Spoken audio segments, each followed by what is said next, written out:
A Gonzales business robbed at gunpoint in broad daylight, and that's when a Good Samaritan jumped into action this morning to try to catch the thieves. Good evening, I'm Mark Cota-Robles. And I'm Jasmine Veal. The owner of Metro PCS was approached by two aggressive suspects while on his way to deposit thousands of dollars. Cassandra Arsenal was on scene today, talked to the owner of that business and the Gonzales resident who tried to get back that stolen cash. Well, Jazz, understandably so, the owner was very shaken up today. He declined to go on camera for an interview because he's worried about his safety and the suspects carrying out revenge on him if he speaks out against them. But he did say that he's getting more security cameras and being very cautious around the shops. But I did talk to a man who just happened to be by the scene when the thieves were trying to get away.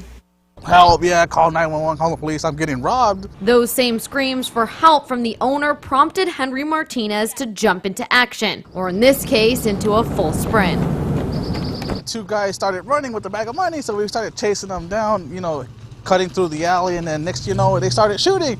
We were like, oh, wow. Martinez says that's when he dropped to the ground. The suspects got away without a trace, except for this surveillance video that caught bits and pieces of the robbery unfolding. Here, the owner leaves to deposit the cash. As he walks to his car, two men walk aggressively towards him. What you can't see is the owner throwing the money into the street to buy him some time. Then you see the two suspects run away, and shortly after, you can see the owner and Martinez run after the suspects. Everybody dropped to the ground, and as soon as they turned around, we got back up and started chasing after them again.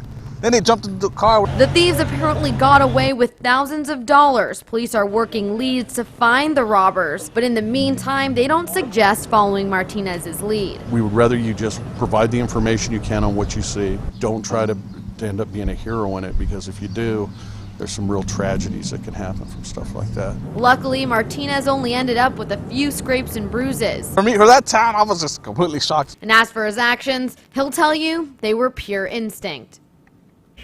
The police are still working on getting a make and a model for that red compact car. They do have about 8 witnesses that have come forward, and they're working on seeing if any other buildings in the area have surveillance video. If you know anything, please contact the Gonzales Police. In the Content Center, I'm Cassandra Arsenal, your Central Coast News. Well, I'm glad that they're okay, actually, those witnesses. All right.